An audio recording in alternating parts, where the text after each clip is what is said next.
সবকিছু ঠিকঠাক থাকলে আগামী কয়েক মাসের মধ্যেই হতে চলেছে লোকসভা নির্বাচন। আর লোকসভা নির্বাচনে বিরোধীদের আবারও কোণঠাসা করতে পুরো শক্তি দিয়ে লড়াই করতে মাঠে নামছে শাসক দল বিজেপি। বুধবার শহীদ ভগৎ সিং যুব আবাসে প্রদেশ বিজেপি সভাপতি রাজীব ভট্টাচার্যের পৌরোহিত্যে রাজ্য নেতৃত্ব সহ বিভিন্ন পদাধিকারীদের নিয়ে এই বৈঠকের আয়োজন করা হয়। সর্বভারতীয় নেতৃত্বের নির্দেশে এই বৈঠকে গুরুত্ব পায় আসন্ন লোকসভা নির্বাচনের রণকৌশল। প্রদেশ বিজেপির সভাপতি রাজীব ভট্টাচার্য জানান, আসন্ন লোকসভা নির্বাচনে সরকার এবং সংগঠন কিভাবে ঝাঁপিয়ে পড়ে পুনরায় বিজেপি নেতৃত্বাধীন সরকার দেশে প্রতিষ্ঠিত করা যায় সেই বিষয় নিয়ে আলোচনা হয়।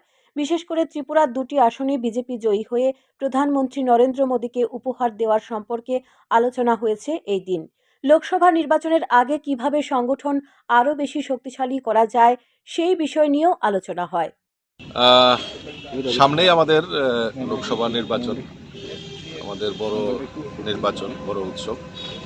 তো গত ডিসেম্বরের 22 এবং 23 তারিখে আমাদের দিল্লিতে রাষ্ট্রীয় পদাধিকারীদের একটা বৈঠক সংগঠিত হয়।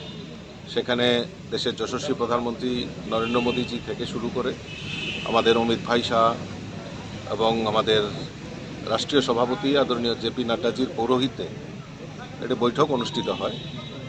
আর বৈঠকে কিছু সিদ্ধান্ত গৃহীত হয় যে আগামী লোকসভা নির্বাচনে দলের অর্থাৎ সংগঠনের কী করণীয় কাজ সেই সম্পর্কে অবহিত করা হয় এবং এই কাজগুলি নিয়েই আজকে মূলত আমরা আমাদের পদাধিকারী, সিনিয়র লিডার এবং যারা আমাদের বিধায়ক বিধায়িকা তাদের নিয়ে আজকে মূল বৈঠক অনুষ্ঠিত হবে এবং দিল্লির যে গৃহীত সিদ্ধান্তগুলি সকলের মধ্যে বিস্তার লাভ করা এবং আগামী লোকসভা নির্বাচনে সংগঠন এবং সরকার ঝাঁপিয়ে পড়ে আমাদের যে মূল লক্ষ্য যে দেশের যশস্বী প্রধানমন্ত্রীকে আবারও দেশের প্রধানমন্ত্রী বানানো এবং তৎসঙ্গে এই ত্রিপুরা রাজ্যে 2টি লোকসভা আসন রয়েছে, সেখানেও ভারতীয় জনতা পার্টির পদ্ম ফুল ফুটিয়ে আমরা দেশের প্রধানমন্ত্রী নরেন্দ্র মোদীজির হাতকে শক্তিশালী করব, এই অঙ্গীকার নিয়েই আজকের এই বৈঠক আমরা সংগঠিত করছি।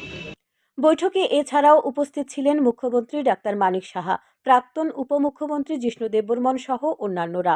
স্যান্দন টিভি।